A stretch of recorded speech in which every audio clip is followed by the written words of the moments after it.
What's good, y'all? And welcome to another preseason preview video. In today's video, we're going over the Washington Wizards. In case this is your first preseason preview video of mine that you're seeing, basically what I do is recap all the offseason moves and then look into the future and try to see what we can expect. Before we get into it, I want to remind you guys to leave a like on this video, subscribe to the channel if you already haven't. Once you're done watching this video, make sure you check out the description. There's a link there that'll bring you to a playlist of all the other teams that I've already covered. And without further ado, let's take a look at the additions the Washington Wizards made this offseason. Washington was very active this offseason in a multitude of ways. They went out and traded for Malcolm Brogdon. They signed Jonas Valanciunas in free agency. And then in the draft, they took Alex Sarr and Bub Carrington in the first round. Overall, I think Washington had a pretty good offseason. They brought in vets, they brought in more young talent, and I think that it's going to just help their rebuild move along. Starting off by looking at the vets, they got Malcolm Brogdon in a trade for Deni Avdija. Not only did they get Malcolm Brogdon in that trade, but they also got the draft pick that they then selected Bub Carrington with. So they got a lot of value back in that trade. And Malcolm Brogdon is a good point guard to have in a rebuild in my eyes because he's very steady at the point guard spot. He can get his own buckets,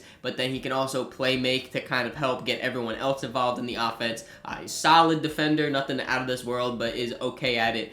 Just does a little bit of everything for the team, and I like that he's going to be here at least for the beginning of the season. And then kind of the same thing with Jonas Valanciunas. I like that he's going to be able to come here and kind of mentor these young guys. I don't know if it's a coincidence or not, but the two veterans they brought in were a point guard and a center, and their top two draft choices this year were a point guard and a center. But I like the idea of having Jonas here to kind of just settle things down low. He's a great rebounder, so he's going to be able to improve that from last season. They already are rumoring that at the trade deadline they were going to be trading Jonas Valanciunas. So again, kind of like what I said with Malcolm Brogdon, I'm happy at least that he'll be here for the first half of the season. And now to look at their draft choices of Alex Sarr and Bub Carrington. Starting off with Alex Sarr, they drafted him with the second overall pick, and that's pretty good value because going into this draft, pretty much the whole draft process, Alex Sarr was unanimous #1 prospect in this draft. And for him to slide to 2, I like it for them. He has a lot of promise to be a very good two-way center or forward. You know, he's kind of in between because he has the size to be a center, being 7'1", but he also has the ability to kind of just operate around the perimeter like a oversized power forward. I think he'll mainly make his impact defensively as a rookie, but he has the works of a jump shot. He can handle the ball as well, so offensively, I think given some time, he can really become a great two-way player. And I also think that Bub Carrington has two-way promise, but I think that he will be more offensively oriented as a rookie, being their point guard. I assume he'll be coming off the bench to start off at least, but he has the playmaking ability. He has the scoring himself, operating in the mid-range game. He's got to extend his range a little bit. In Summer League, he looks solid, but, you know, I want to see that over the full course of an NBA season. Overall, I love their draft choices they made. I love the veterans that they brought in, and I think that they're great offseason additions. You can't bring in people without losing some, though, so let's take a look at the guys they lost this offseason. I mentioned it briefly before, but they did end up trading Deni Avdija to the Portland Trail Blazers, and they also lost Tyus Jones in free agency. He signed a new deal with the Phoenix Suns. Now, I gotta be honest, I do not love the idea of them trading Deni Avdija. I am pretty high on Deni. I think that he's going to be a great player in this league, and the fact that he still is only 23 years old, it kind of doubles down on the fact that I think the Washington should have held on to him. I think they should have kept developing him with this young core because he fits the timeline, super versatile, can do pretty much anything on the court, and I really like his fit here in Washington. And I do think that they got solid value back. Like I'd mentioned, they got the pick that later turned into Bub Carrington. They got Malcolm Brogdon in that trade as well. And if they are super high on Bub Carrington, then I guess I kind of understand. You got to do what you got to do to get your guy. But I would just rather them not have traded Deni. I think that he would have fit perfectly with their rebuild. Instead, though, he's going to be over there in Portland, who is also a rebuilding team. So, I mean, I guess we're still going to be able to see him develop. I just personally wish it would have still been with Washington. And then for Tyus Jones, this was a weird offseason for him. he was a free agent, and it seems like he wanted to be on a contending team and be back to competing for a championship.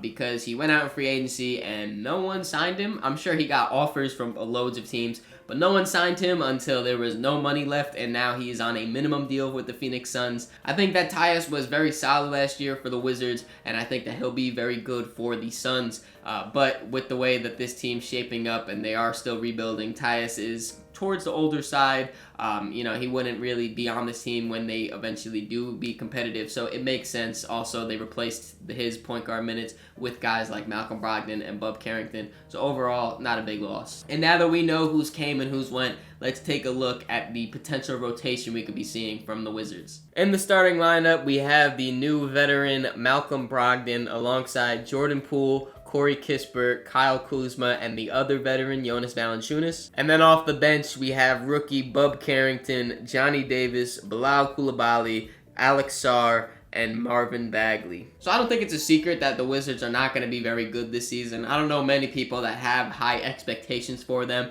but when I look at this roster, I think that they should be at least solid offensively. Just looking at their starting lineup alone, I like their guards. Like I said, Malcolm Brogdon running the point guard. I think that he fits in very well because he can be the main point guard and facilitating everything while also having the ability to get his own basket. But he can also operate off the ball and kind of let Jordan Poole run the show a little bit more because they both are kind of like these combo guards. And I'm really interested to see year 2 of Jordan Poole here in Washington. Year 1 obviously was not good whatsoever. I'm looking this season to try to see what he's learned from that really bad first season here in Washington. I think the number one issue he's got to change is his shot selection. Last year he had some really questionable ones. Just off the top of my head, I know there was a few times where he would just dribble pull-up 3 with like 17 seconds left on the shot clock. This one clip keeps replaying in my head right now too, where he somehow fell with the ball in his hands and he looked at the basket and almost shot it. Like, you can barely see his arms like go to take the shot, and then he's like, nah, I'm tripping. Things like that can't even be a thought in your mind, Jordan. You need to look for the best shot. And I think if he just fixed some of those stupid shots he took and stopped taking them, it would help his efficiency all around. I know last year he had some of the worst efficiencies he's had since his rookie season. And we've seen him be in a Warriors system where he's kind of contained, if you want to say it like that, or just smarter with the ball and contributes to winning and is a good offensive player. We've seen it all out there. Now it's just to have him take that to Washington. But even though there's not as much structure and not as strict of a system, he needs to be able to still keep himself accountable and take these better shots. Hopefully he will coming into year 2. And then when you shift your eyes over to their starting front court, Kyle Kuzma and Jonas Valanciunas both are very solid offensive players, and they both can score when asked. Valanciunas down low, I think he's going to be a rebound machine. A lot of offensive rebounds are going to be coming through him, and I think he's going to have a few opportunities to just be able to put it up like that. He's super solid and is underrated, I would say, in the post and with his soft touch. I'm not saying Washington's going to run their offense through him, but I think he's going to have a little bit more opportunity to show that than what he's had in the last few seasons. And then to tie it all together, you have a great movement shooter like Corey Kispert. I'm not entirely sure if he is starting. They might start Bilal Coulibaly. They might start Corey. I'm not entirely sure. But from what I've got right now, if that's the starting lineup, I mean, that is a solid offensive squad. And then coming off the bench, you have guys like Bub Carrington who can run some point guard for you, or Marvin Bagley, who was pretty solid after coming here mid-season last year. Alex Sarr to, come in there and show his capabilities as well. I think that, I don't want to put the bar too high, but I think that they'll be closer to average than what they were last year. Last year, they were near the bottom of the barrel. And now that we have an idea of what this team looks like, let's take a look at their biggest strength. This Wizards team is super young. As you can see here, they have a few teenagers and a lot of players that are under 25 years old. Being this early in the rebuild and having this young of a team is definitely a plus side for them. I only listed players in their rotation on that list, but if you look at their whole roster,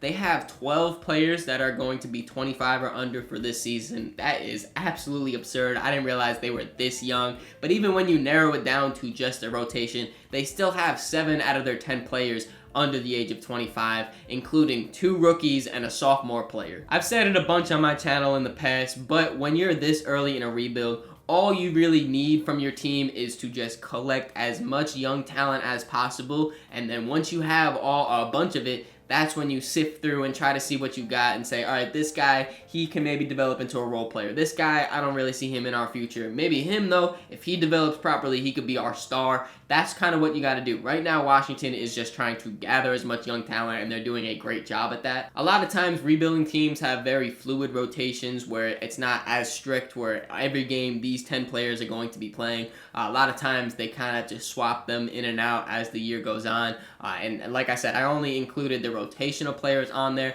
but I could see a bunch of other super young players getting some time here in Washington, like Tristan Vukovic or Kaishan George, Patrick Baldwin Jr., Jared Butler. They have a bunch of guys that are still super, super young and can maybe develop into something. And like I mentioned before, I mean, I don't know how long either of these guys will be on the team, but bringing in guys like Malcolm Brogdon or Valanciunas that have been around the league, been in different situations, they've been on teams that are winning, they've been on teams that are losing, they kind of know what the league is about. And for these young players to have guys like that to kind of bounce off of and figure out how to really develop their game, I really like it. I mean, you can even throw Kyle Kuzma in there a little bit at this point. He's kind of a veteran. He's been on championship teams and stuff like that. So they definitely have some type of leadership here. Like I said, though, right now, it's all about just getting as much young players on your roster as possible, and then you kind of just gotta see what you have from there. Right now, they're in the collection phase, and I think they're doing a great job at it. And now that we went over the strength of this team, let's take a look at one of their biggest weaknesses. Defensively, this team is going to be pretty bad. Here I listed a few of their rotational players alongside with their defensive rating. In case you guys are unfamiliar, you want the lowest defensive rating as possible. League average last year was 116. Now, I will say defensive rating is a little bit flawed. If you're on a great defensive team, it's relatively going to be higher than if you were on a pretty bad team. So I don't want to say it's the end-all be-all, but even when you look at just the personnel that the Wizards have, they don't have a lot of positive defenders. I think Bilal Coulibaly is their best defender. I think that's pretty easy to say. Last season, as a rookie, he came out and really was a defensive menace. Can guard so many different positions. He has super long arms and will poke the ball out, get out in the passing lanes, chase down blocks, help side blocks. Whatever it is, Bilal, he can do it defensively. He's a great defensive playmaker. But when you look beyond that, I mean, it's not much. I do think that Alex Sarr could probably come in as a rookie and help out a lot with his length and defensive instincts. I think he, will be definitely the most impactful on the defensive side. Bub Carrington, I think, maybe can help them out a little bit. Maybe Valanciunas too, just with his super solid body, taking up space in the paint. But I don't see them having a lot of good defenders. It's not often, though, that we see a bad team with a good defense. I mean, the only one top of my head is last year's Grizzlies team. They were pretty bad, and they still had a top 12 defense, I want to say. But that they're not the regular. You shouldn't be basing it off that. They're kind of just the outlier there. Usually when you're a bad, young, rebuilding team, it's just hard to lock in defensively night in and night out after you're losing. If you're on a 4-game losing streak, I don't blame someone from not wanting to play 48 minutes of defense. With that being said, though, I mean, even if this team was trying 100%, I still don't think that they would have a good defense. Like I said, there's just not a lot of great defenders on this roster. But if anything, that's kind of a good thing because Washington wants to be high in the lottery this season. This is a loaded draft class, a lot of top-end talent here, so it wouldn't be the worst thing in the world. And now it is time for the fan segment, and here representing the Washington Wizards, I have my boy WizardsMuse. Thanks for coming on, man. I appreciate it. Hey, anytime, man. And for those of you guys who don't already follow, make sure you check out the link in the description. His Twitter's down there. A whole page specifically about the Wizards, so all you Wizards fans, make sure you follow him. But let's just jump right into it. What has been your favorite offseason move for the Wizards? I feel like they've been pretty active this offseason. I gotta say, drafting Bub Carrington. Now, losing Denny Avdija definitely sucks. He's like a 22, 23-year-old two-way player. Legit had all-star potential, at least in the Eastern Conference. Maybe not in the West, of course. But getting Bub Carrington is just great. We don't really have a guard of the future. Hopefully, Jordan Poole can become that. But last year didn't really give us great signs of that. Of course, now losing Tyus could give him more hope. But you get a triple-double threat. This is what we saw with Russell Westbrook. Of course, Bub Carrington isn't Russell Westbrook, but that was a fun season. The second half of that Russell Westbrook Wizards season was really fun. Now we're getting another triple-double threat, can play make, can score from multiple different spots. Like, he's a very athletic and versatile scorer. You get someone that can defend at the 1 or the 2, which helps a lot because we aren't really sure how great our defense is going to be. Last year it wasn't great, especially under Wes Unseld Jr. Brian Keefe did make it different, but you worked him out 24 hours before. This front office isn't afraid to make moves. They did it with Bilal Coulibaly. Now they're doing it with Bub Carrington. If they see a player that they like, they're going to get him, and I have trust in the front office for that. Yeah, I think overall the Wizards had a fantastic draft. Of course, getting Bub Carrington and then also Alex Sarr, who was considered the #1 prospect for majority of this coverage for the draft. Sliding down to 2, it's not a big fall for you guys, but being able to get that value there, I love. But my personal pick is also the drafting of Bub Carrington from Maryland, so it's a little bit of a homecoming type of thing since he's close to the DC area. And like you said, I really have a lot of faith in his ceiling and his capability of being the guard of the future for the Wizards. You kind of touched on it, just the amount of things that he can do, the versatility he has, whether it's playmaking or his super tight handle to get him to wherever he wants to rise up and score in the mid-range. I mean, he shot a lot of threes in college. The percentage is a little bit lower than you would like, but I have confidence that he'll be able to expand his range like that. And also, I just have a thing for big point guards and him being 6'5" with his long arms. I just love that. And like I said, I really think that he has a chance of being the guard of the future for Washington. Oh, yeah, he was knocking down threes in the Summer League, too. I know it was only like 3-4 games, but I'm pretty sure he hit 3 or 4 threes in most of the games. I think 3 of the 4 games he hit like 4 threes.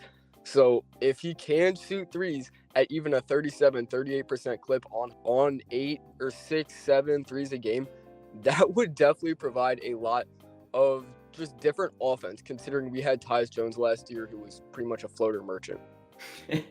Yeah, I don't know if he would start or come off the bench or whatever it is, but I'm excited to see him run some offense here in Washington. It should be a pretty fun rookie season for him. But moving on to this next question, I feel like a lot of people kind of overlook the Wizards as a whole, considering you guys haven't been at the top of the conference and you're a smaller market. So I think there could be a few answers here, but who do you think is the most underrated player on the Wizards? I agree. I think there's a lot of answers there, and I think it's because we don't have a star player. We have a collection of players that if you put them on a contending team, they'd probably compete. Corey Kispert, who is 7th, 8th man on our team, would be 7th, 8th man on the Celtics. And it's a weird kind of like experiment on how bad a team gets if you don't have a star player. But I would say Tristan Vukcevic, not a lot of fans know him. He was the 42nd pick, I believe, in last year's draft with Bilal Coulibaly. Only played 15 or so games, but he showed out. Was more of a 3-and-D type center, which is just a build that I love. There's not many of them in the league, but of course it is growing, and hopefully Vukcevic can become that guy for the Wizards. I don't think he'll get many minutes at first, considering how crowded our big man rotation is. Rashawn Holmes, Jonas Valanciunas, Marvin Bagley, Alex Sarr now. But if he does get minutes, he's going to show out. He was actually knocking down threes at a great rate as a 7-footer, had some versatility, could actually move at that size. He has just the build of a player that's going to succeed in the NBA. Yeah, I remember at the end of last season when he started to get some playing time, like it seemed like every game he would just put up an insane stat line where you'd just be like, yo, how has he not been playing all season? You kind of said it though too, with the amount of centers you have on the roster. I could see it a little bit hard for him to make the rotation. But I mean, it's been rumored already pretty much that they're looking to trade they're looking to trade Valanciunas towards the trade deadline. So maybe if they open up some minutes there, then he can get a more consistent role. My personal pick, though, was Corey Kispert. I feel like he would be regarded as one of the top role players in the NBA if he was on a winning team or if the Wizards themselves were a winning team. I think he's one of the best shooters in the NBA. Can do it off the catch, off movement. Overall, offensively, I mean, he is very good. You know, when he gets to the rim, he finishes at a high level. He's got great size at 6'7". And he just does a lot of things that contribute to winning. Like I said, being on the Wizards, it's hard to actually grind those wins out. But he does a lot that I like and that I value from players. And I feel like if he was on a better team, people would look at him in a different light. Oh, yeah, I definitely agree. Even as a defender, of course, one-on-one, he's really bad. But as a team defender, he is like actually really valuable. He knows where to be. He knows the spots where to be. And offensively, you said it perfectly. One of the best statistical cutters in the entire league last year. A great movement shooter. He's a guy that I don't think he'll be on the Wizards for the next 5+ years. If he is, that'd be great. But when he goes on a winning team, he's just going to get a lot of recognition, and I can't wait for him because he really is a great role player. Yeah, I'm super excited to see the opportunities he has with the Wizards this season, and then, like you said, going forward, how the rest of his career unfolds. I feel like he can be a very high, valuable player for years to come. But before we finish this up here, I am curious what your thoughts are. What are your expectations for the Wizards this season? I know last year it was a pretty bad season. Now you added more young talent. You're taking steps in the rebuild. What's your expectations coming into the season? So record and performance-wise, really not much, of course. I don't think we'll be the worst team in the East. If I had to guess, would be second worst, considering the Pistons, Hornets, Nets, Bulls are all in the East. Odds are we aren't the worst. Odds are we're near the bottom, and hopefully we are, because Cooper Flag, Devonsta, this draft is just nuts. Really the top 5. But I'm really just looking for development from the younger guys. Jordan Poole actually has a chance to run the offense. We saw at the end of the season when he wasn't playing with Tyus Jones, he genuinely got better, and a lot of people didn't recognize that because of how bad his early season was. But he was a great playmaker. Hopefully he can develop when he runs the offense on his own. Bilal Coulibaly, hopefully he can get more touches to run the offense on his own and develop, because he was great last season, one of the best two-way rookies in the league. Unfortunately, Wemby and Chet Holmgren took all that recognition. And hopefully the rookies just develop. Alex Sarr, if he can show something offensively, that'd be great, because we know how good of a defender he is. Bum Carrington, like we touched on him before, he's just a great player. Hopefully he can develop more.